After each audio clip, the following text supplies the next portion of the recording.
सादर नमस्कार। आदर्श विद्या मंदिर द्वारा संचालित ऑनलाइन कक्षाओं में आपका स्वागत है।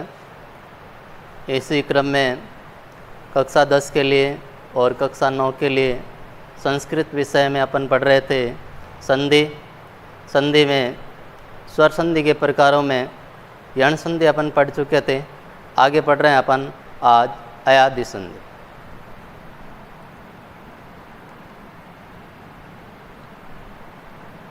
अयादि संधि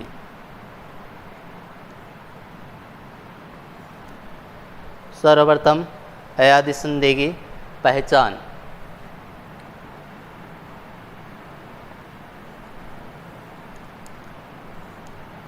जो कोई भी उदाहरण हमारे सामने हो तो हमें क्या पता चलेगा कि यह अयादि संधि का उदाहरण है। इसके लिए इसकी पहचान है एच प्रत्याहार। एच प्रत्याहार। एच प्रत्याहार का मतलब है ए, ओ, आई और औ के साथ या के बाद कोई भी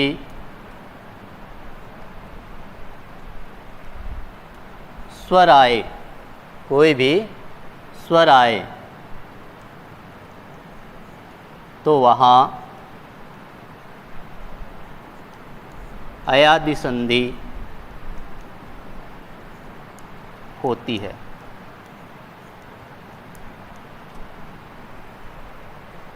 पूर्व पद के अंत में एच प्रत्याहार का कोई वर्ण रहेगा, ए, ओ, आई या औ।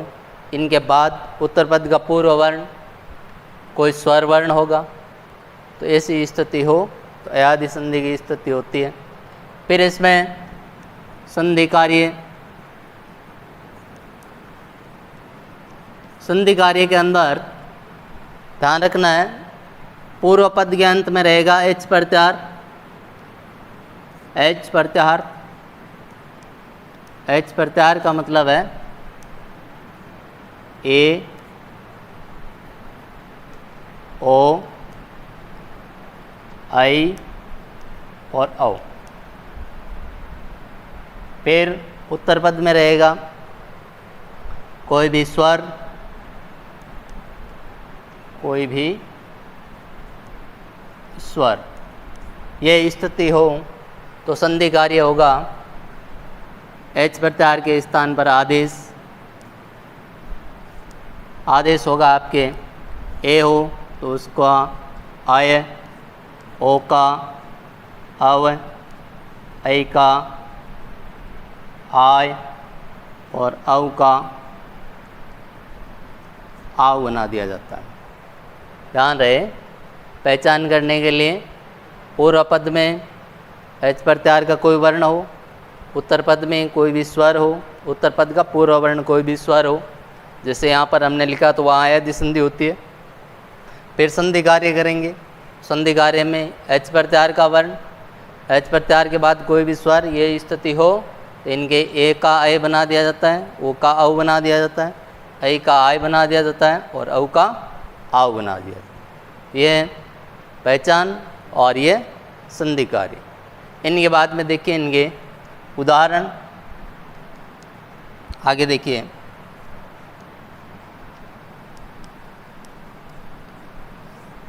उदाहरणों के माध्यम से समझिए। जैसे उदाहरण लिखा मैंने, जैसे ने प्लस अनम, ने प्लस अनम। अब देखिए यहाँ से ध्यान से देखना है, ये पूर्व पद, ये उत्तर पद। पूर्व पद के अंत में एच प्रत्याहार का वर्ण, यानी इन चारों में से कोई एक वर्ण होना चाहिए। देखिए जैसे इसमें ए आ रहा है, ए एच प्रत्याहार का वर्ण है। उत्तर पद में उत्तर पद का पूर्व वर्ण, यहाँ के इसका अंतिम और इसका पूर्व है। यहाँ पर देखना है, इसमें यहाँ पर कोई भी स्वर होना चाहिए। ए आ रहा है, कोई भी स्वर, ये स्वर भी है। ऐसी स्थिति में अयादि संधि की स्थिति बन रही है। अब अयादि संधि के अंदर होता क्या है, ए होता है तो आय बना दिया जाता है, ओ होता है तो औ बना दिया जाता है, आई होता है तो आय बना दिया जाता है, औ होता है तो आव बना दिया जाता है। बस यही कार्य हमें करना है। सर्वप्रथम इस उदाहरण को और अच्छे से समझने के लिए यहाँ का जो एच प्रत्याहार का वर्ण है उसको अलग कर लो, जैसे ए है इसको अलग कर लिया, बाकी सबको ज्यों का ज्यों लिख दो, लिख दिया। अब ये अलग हो गया। अब ए के स्थान पर होता है क्या है, अय, वो उसको बना करके लिख दो।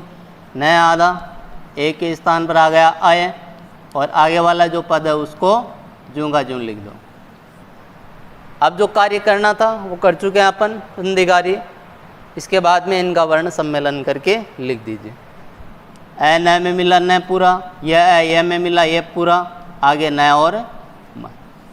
न प्लस अनम को संधि युक्त करने पर बनेगा नयनम। तो किस प्रकार से हुआ, एकदम सरलता से समझ में आ जाएगा। इसके बाद में दूसरी स्थिति का उदाहरण देख लीजिए। जैसे मैंने लिखा पो प्लस अनम, उसी प्रकार से इसमें देखिए पूर्व पद के अंत में एच प्रत्याहार का वर्ण ओ आ रहा है। उत्तर पद का पूर्व वर्ण यहाँ पर कोई भी स्वर होना चाहिए, स्वर भी है, तो अयादि संधि की स्थिति बन रही है। अब अयादि संधि के संधि कार्य का जो नियम है उसके अनुसार परिवर्तन कर दीजिए। जैसे हमने ये उदाहरण किया था ठीक उसी प्रकार इसको भी अलग कर लीजिए। सर्वप्रथम यहाँ से एच प्रत्याहार का जो वर्ण है उसको अलग कर दीजिए, जैसे इसमें से ओ को अलग कर दिया, आगे वाला जो है उसको ज्यों का ज्यों लिख दीजिए। अब संधि कार्य ओ के स्थान पर क्या होता है औ बना दीजिए, ओ हट जाएगा, ओ के स्थान पर आदेश हो गया औ, और आगे वाला जो पद है उसको ज्यों का ज्यों लिख दीजिए। संधि कार्य परिवर्तन जो होना था ओ के स्थान पे औ हो गया। अब इनका वर्ण सम्मेलन करके लिख दीजिए।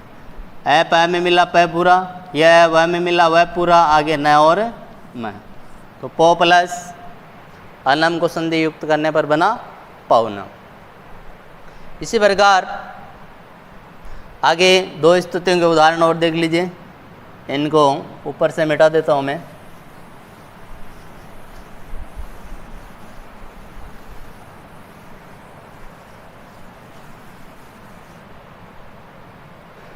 उदाहरण आगे आई का देख लीजिए। जैसे उदाहरण है गई प्लस अक। पूर्व पद के अंत में देखिए एच प्रत्याहार का वर्ण है क्या, एच प्रत्याहार का वर्ण यहाँ पर देखिए आई आ रहा है, आई इनमें है। आगे देखिए कोई भी स्वर भी है, यानी कि अयादि संधि का नियम लागू हो रहा है। अब जैसे हमने इन उदाहरणों को हल किया था उसी प्रकार से इसको कर लीजिए। सर्वप्रथम यहाँ से एच प्रत्याहार का जो वर्ण है उसको अलग कर दीजिए। आई यहाँ पर आई आ गया, आगे का जो है उसको ज्यों का ज्यों लिख दीजिए। आई के स्थान पर अयादि संधि में आदेश क्या होता है, आदेश कर दीजिए। आई के स्थान पर आदेश होता है आय, यहाँ आय आ गया, आगे का ज्यों का ज्यों। अब वर्ण सम्मेलन कर दीजिए। आ की मात्रा ग के साथ गा, ए की मात्रा ए के साथ ये, और आगे का कह ज्यों का ज्यों, गाय का। चौथी स्थिति का उदाहरण देखिए। जैसे दौ प्लस अक, पूर्व पद के अंत में एच प्रत्याहार का वर्ण औ आ रहा है, औ एच प्रत्याहार का वर्ण है। उत्तर पद में स्वर होना चाहिए, स्वर भी है। अब यहाँ से इसको अच्छे से समझने के लिए इसमें से एच प्रत्याहार का जो वर्ण है औ उसको अलग कर दीजिए, आगे का जो है उसको ज्यों का ज्यों अलग कर दीजिए। ढ आधा, औ के स्थान पर अयादि संधि में आदेश क्या होता है आओ, तो यहाँ पर ओ न लिख करके लिख दीजिए आओ, आगे का ज्यों लिख दीजिए। वर्ण सम्मेलन कर दीजिए। आ की मात्रा ध के साथ, वह की मात्रा ए के साथ, आगे कह तो धाव कह। धव प्लस अकय को संधि युक्त करने पर धाव कह। गई प्लस अकय को संधि युक्त करने पर गाय कह। नए प्लस अनम को संधि युक्त करने पर नयनम, और पौ प्लस अनम को संधि युक्त करने पर पवनम। तो इस प्रकार से अयादि संधि के किसी भी उदाहरण को अपन संधि विच्छेद किया हुआ हो संधि युक्त कर सकते हैं। तो ये तो हमने किया। अभी संधि विच्छेद दिया हुआ हो युक्त करते हैं, तो अयादि संधि के किसी भी उदाहरण को अपन इस प्रकार से हल कर सकते हैं। आगे देखिए, यदि संधि युक्त पद दिया हुआ, उदाहरण दिया हुआ हो और उसका विच्छेद करना हो तो कैसे करें, विच्छेद करना हो तो कैसे करें। इसके लिए देखिए, विच्छेद जब करने के लिए कोई भी उदाहरण हो, जैसे उदाहरण लिखा मैंने जया है, जैसे उदाहरण लिखा मैंने भावनम, हमें इनका संधि विच्छेद करना है। क्या करना है? संधि विच्छेद। संधि विच्छेद करने के लिए अयादि संधि के अंदर एक तो आय, आव, आय और आव, इन चारों की ध्वनि का ध्यान रखना है। जो भी उदाहरण हमारे सामने होगा उसके अंदर इन चारों में से किसी एक की ध्वनि आपको मिलेगी। उदाहरण को ध्यानपूर्वक पढ़ना है। जैसे जया है, भावनम, इनको ध्यानपूर्वक पढ़ेगा, इनमें से चारों में से किसी एक की ध्वनि आपको मिलेगी। जैसे जया है, ध्यान से पढ़िएगा, जया है, यह तो सीधा दिखाई दे रहा है, ये अब ये यहाँ पर है, ये से पहले है, अर्थात ये है, इससे पहले है, जय के अंदर है। इसमें ध्वनि किसकी निकल रही है? आय की। अब हमें देखना है इसके अंदर ये आय कहाँ है। यह सीधा दिखाई दे रहा है, ये से पहले अर्थात जय के अंदर, जय के अंदर जो आय है उस आय को निकाल लो।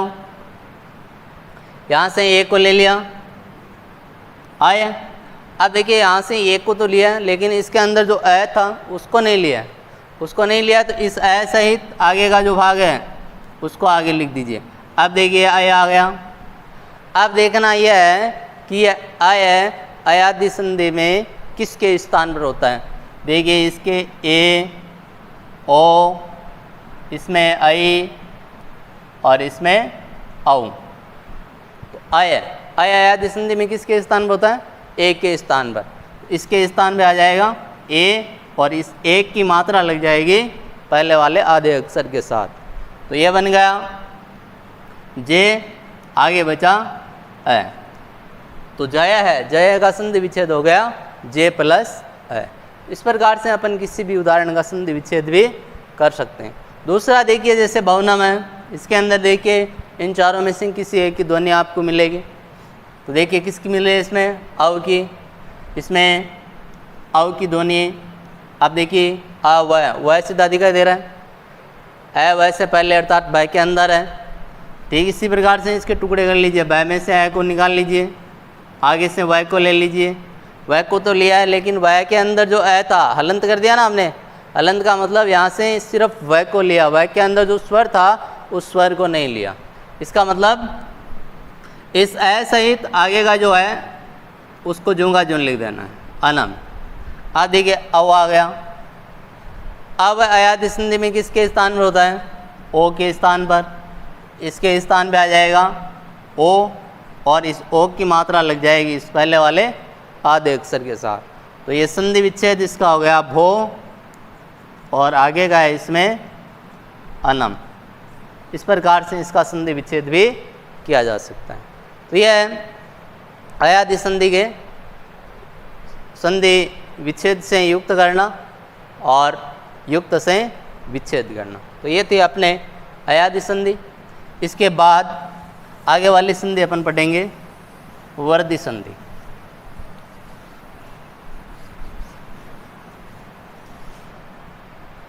आगे अपन पढ़ रहे हैं वृद्धि संधि। जैसे अयादि संधि में हमने पहचान की थी, उसी प्रकार से इसमें भी सर्वप्रथम इसकी पहचान क्या पता चलेगा कि वर्धी संधि का उदाहरण है। पहचान के लिए इसमें अवर्ण, अवर्ण का मतलब है ए या आ। अवर्ण, अवर्ण के बाद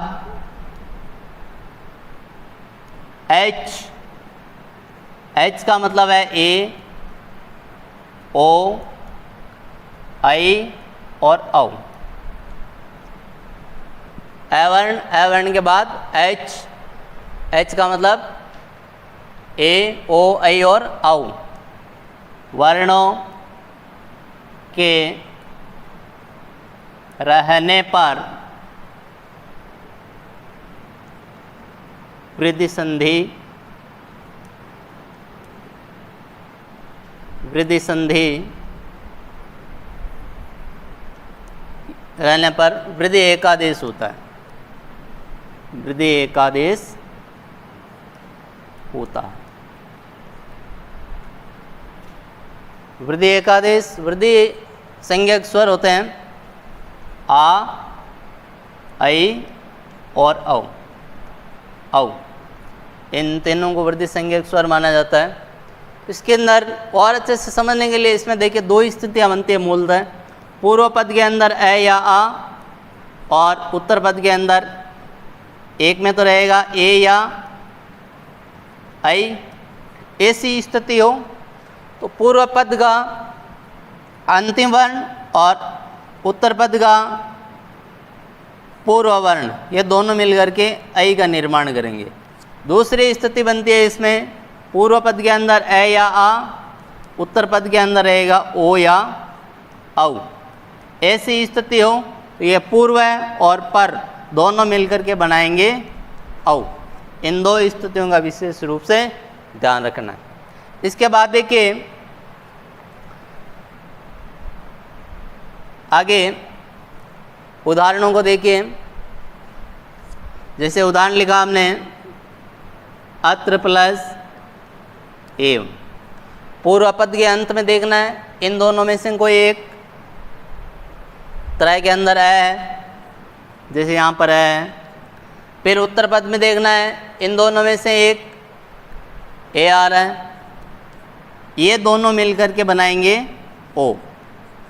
अब देखिए यहाँ से यह ए निकल गया, यहाँ से यह निकल गया, यहाँ से। अब इसकी जो मात्रा है इस पहले वाले के ए आएगा तो ऐ बनेगा। अब इस ऐ की मात्रा इस पहले वाले त्रय के साथ लग जाएगी तो यह उदाहरण बन जाएगा अत्रैव। इसी प्रकार से दूसरा उदाहरण, जैसे मैंने लिखा गंगा प्लस ओघ। देखिए पूर्व पद के अंत में इन दोनों में से कोई एक आ रहा है, उत्तर पद में इन दोनों में से कोई एक ओ आ रहा है। अब यहाँ का आ और यहाँ का ओ, ये दोनों मिलकर के ओ आ रहा है, दूसरी स्थिति लागू हो रही है यानी कि ओ बनेगा। अब इनके स्थान पर बन जाएगा औ और ये नाम बन जाएगा आपके गंगौ घ। तो इस प्रकार से विच्छेद दिया हुआ हो, संधि युक्त करना हो तो किसी भी उदाहरण का किया जा सकता है। और संधि युक्त पद से यदि विच्छेद करना हो तो भी जो वर्धित संज्ञक स्वर है इनका ध्यान रखना है। ऐ और ओ औ जहाँ पर आता है वहाँ से टुकड़ा होना है। जैसे उदाहरण लिखा है सदैव, जैसे उदाहरण लिखा है जलौघ। ध्यान से देखिएगा, वर्धित संज्ञक स्वर आपको कहीं ना कहीं मिलेगा। देखिए ऐ आ रहा है, इसमें औ आ रहा है, तो यहाँ पर जहाँ पर ये ऐ और औ आ रहा है वहाँ से टुकड़ा होना है। तो इसका संधि विच्छेद करोगे हो जाएगा आपका सदा प्लस एव, और इसका करेंगे तो बन जाएगा आपके जल प्लस ओघ। इस प्रकार से हमने अभी संधि विच्छेद करना हो तो इस प्रकार से कर सकते हैं। और युक्त अभी पहले आपको बताया। अभी हमने दो संधियाँ पढ़ी, अयादि और वृद्धि। यण पहले हो चुकी हैं, बाकी अपन पढ़ेंगे आगे के क्लास में।